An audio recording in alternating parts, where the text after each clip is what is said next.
नमस्कार, आप देख रहे हैं न्यूज़ टेल बिहार। देखिए, बीते दिनों विपक्षी दलों की बैठक संपन्न हुई, जिसकी अगुवाई नीतीश कुमार कर रहे थे, लेकिन नीतीश कुमार से ज़्यादा राहुल गांधी का नाम आ रहा था। चाहे आप पटना की सड़कों पर देखें तो सबसे ज़्यादा बैनर कांग्रेस का, राहुल गांधी का जो दिख रहा था। अब इस पर हम बात करने के लिए हमारे साथ अभी जेडीयू के प्रवक्ता हैं हेमराज राम जी, इनसे जानते हैं जिस तरह से विपक्षी दलों की बैठक हो रही थी और सबसे ज़्यादा जो है बैनर हो या फिर नाम हो राहुल गांधी का आ रहा था। ऐसा देखिए, बिहार में जो बैठक हुई विपक्षी एकता की, तो राहुल जी भी आए, खड़गे साहब भी आए, भिन्न भिन्न पार्टियों के लीडरान आए बिहार के अंदर। तो आपने देखा होगा कि बिहार में जिन दलों की शाखाएं हैं बिहार के अंदर, कांग्रेस भी है, आप पार्टी भी है, वामपंथी पार्टियों के भी यहाँ यूनिट है।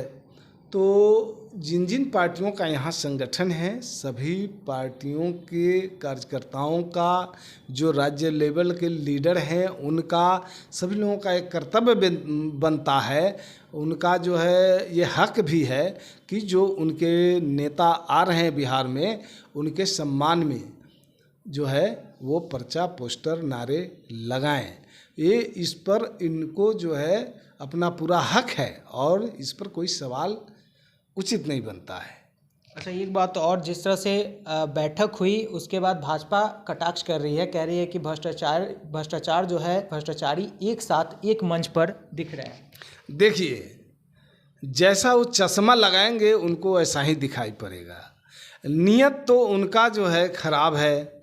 9 साल में जो उन्होंने जनता के साथ धोखा किया है, तो दिल में तो धोखा उनके हैं, और जनता के साथ जो धोखा किया है, जनता तो इसको समझ गई है। इनके पापों का घड़ा फट चुका है और इनका जो कलई खुल चुका है। इनको भी भरोसा हो गया है कि 2024 के चुनाव में वे वापस आने वाले नहीं हैं। इसको लेकर के ये घबराए हुए हैं। इधर इस बीच में विपक्षी एकता मुहिम की ताकत बढ़ती जा रही है। सारे लीडरान जिनके बारे में ये पहले बयान देते थे कि अमुक लीडर नहीं आएंगे बिहार में, अमुक पार्टियां इसमें शामिल नहीं होगी, लेकिन बैठक जब हुई तो जिन पर इनका कयास लगाया जा रहा था, सारे लीडरान, सारी पार्टियां इस बैठक में शामिल होकर के और अपनी एकजुटता का परिचय भी दे दिया, जिसको लेकर के भाजपा की नींद हराम हो गई है। उनके नेताओं को रात में सोना मुश्किल हो गया है, जिसको लेकर के इनके मानसिक स्थिति भी गड़बड़ाने लगी है और ये लोग अनाप शनाप बकते जा रहे हैं। एक बात और, जिस तरह से बैठक हुई उसके बाद प्रेस वार्ता किया गया, लेकिन प्रेस वार्ता में कई लोग शामिल नहीं हुए, तो इस पर जो है भाजपा कटाक्ष कर रही है कि जब यहीं पे जब खुद में लड़ जा रहे हैं तो अभी आगे क्या बैठक में होगा। देखिए, कहीं कोई आपस में भिन्नता नहीं है, चूँकि सारे लोगों की मंशा है, जितने भी लीडरान आए थे सारे लीडरान की मंशा है कि 2024 में भाजपा को भारत मुक्त किया जाए।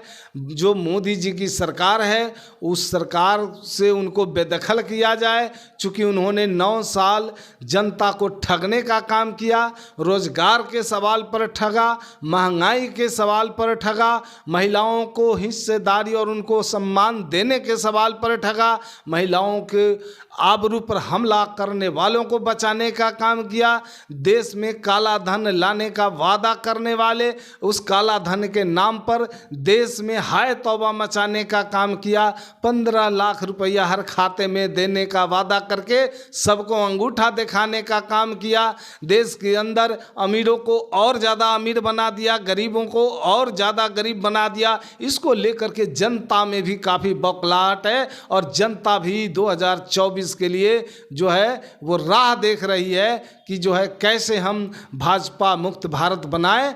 और इधर विपक्षी पार्टियों की मुहिम जो लगातार प्रयास के बाद वो बड़ी ताकत के रूप में सामने उभरता हुआ दिखता जा रहा है और मजबूती के साथ अपने कारवा को आगे बढ़ा रहे हैं। और आगे आने वाले दिनों में, अभी तो पटना में बैठक हुई है और फिर आगे आने वाले दिनों में शिमला में भी बैठक होगी और जिन विषयों पर चर्चा हुई है कुछ विषयों पर बाकी है, सारे बिंदुओं पर वहाँ चर्चाएं होंगी। कुछ ऐसे भी पार्टियां हैं जो इस बैठक में नहीं शरीक हो पाई थी, वो भी उसमें शरीक हो जाएंगी। सारे लीडरान की जो मंशा है कि भाजपा मुक्त भारत बनाया जाए, सभी लोग उसमें शामिल होंगे। चूँकि देश के ऊपर जो सबसे बड़ी चुनौती है, लोकतांत्रिक प्रणाली पर हमला हुआ, इसलिए लोकतंत्र को बचाना जरूरी है। भारतीय संविधान पर हमला हुआ, इसलिए संविधान को भी बचाना जरूरी है। तो संविधान को बचाने वाले, लोकतंत्र को बचाने वाले सारे लीडरान एक साथ एक मंच पर दिख गए हैं और ये अपनी मजबूती के साथ अपने कदम को आगे बढ़ा रहे हैं। 2024 में भाजपा को गद्दी से उतारना है, देश को भाजपा मुक्त भारत बनाना है और भाजपा को 100 सीटों से नीचे ला करके उसको अपने औकात में खड़ा करके दिखाना है। भाजपा कह रही है कि एक अनार 100 बीमार। उनको सब ऐसा ही दिखाई पड़ेगा, लेकिन हमारे लिए सबसे बड़ा सवाल नहीं है। जो विपक्षी एकता का सवाल है कि कैसे भाजपा को इस गद्दी से भाजपा मुक्त बनाया जाए भारत को, और गद्दी से कैसे उतारा जाए मोदी को, और जो है एक जनता की सरकार, जो जनता की भावनाओं को समझने वाली सरकार, जनता के मुद्दों पर काम करने वाली सरकार बनेगी और जनता का विकास होगा, देश का विकास होगा, लोकतंत्र की रक्षा होगी, संविधान की रक्षा होगी। चलिए, तो हमारे साथ अभी जेडीयू के प्रवक्ता हेमराज राम जी थे। इनसे जिस तरह से विपक्षी दलों की बैठक हुई उसमें नीतीश कुमार अगुवाई कर रहे थे, लेकिन उनसे ज़्यादा राहुल गांधी का नाम हो रहा था, नाम भी ज़्यादा हो रहा था। प्लस में आप पटना की सड़कों पर देखिए तो सबसे ज़्यादा बैनर पोस्टर कांग्रेस का दिख रहा था। इस पर हमने इनसे बात किया। आप क्या सोचते हैं? इनसे जो भी बात हुई, आप क्या सोचते हैं? अपनी प्रतिक्रिया जो है कमेंट बॉक्स में रख सकते हैं। धन्यवाद।